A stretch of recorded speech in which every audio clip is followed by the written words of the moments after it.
Telinga diciptakan lebih banyak dari mulut sebagai suatu simbol untuk lebih banyak mendengarkan daripada berbicara.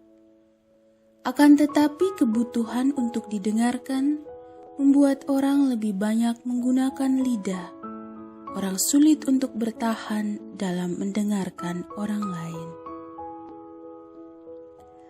Tak bisa mendengarkan dengan baik membuat kita tak bisa menangkap pula maksud, gerakan perasaan, alur berpikir, ataupun suara hati yang paling halus dari sesama kita. Kemampuan untuk mendengarkan orang lain juga menunjukkan sedalam mana kita mendengarkan diri sendiri.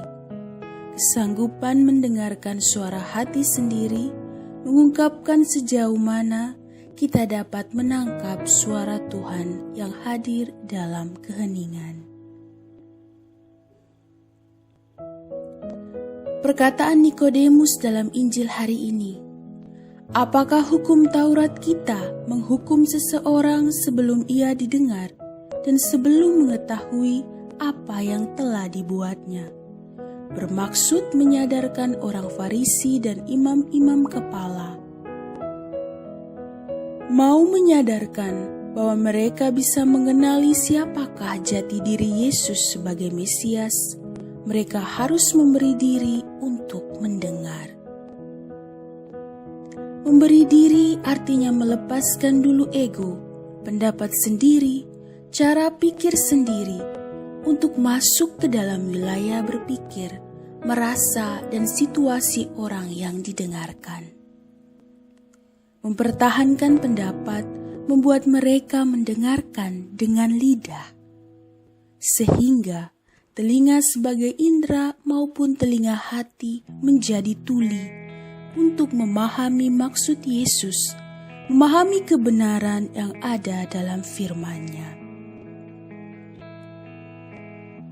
Meskipun Nikodemus tidak berhasil menyadarkan orang Farisi dan imam-imam kepala, namun semoga perkataannya menyentuh sedikit bagian hati kita yang mungkin saja selama ini dalam relasi kita sebagai keluarga, suami istri, orang tua dan anak, guru murid, atasan dan sesama di tempat kerja, pemimpin dan anggota, pemerintah dan rakyat, ataupun dengan sesama saudara yang sebaya.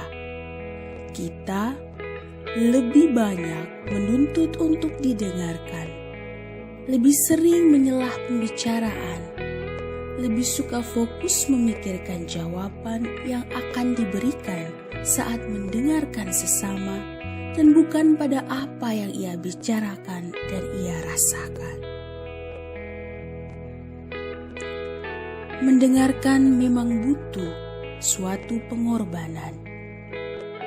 Namun jika kita sadar dengan mendengarkan kita memperoleh banyak kebajikan hidup dan lebih memahami serta membantu orang lain, pengorbanan diri untuk mendengarkan itu pasti akan lebih mudah untuk dijalankan. Dengan begitu kita belajar mengasah diri untuk mendengarkan suara yang ilahi dalam keseharian kita, lewat suara alam, suara sesama, suara realita yang tak memperdengarkan suara secara nyata. Dan dengan demikian kita tumbuh menjadi pribadi yang sungguh-sungguh menggunakan dua telinga dan satu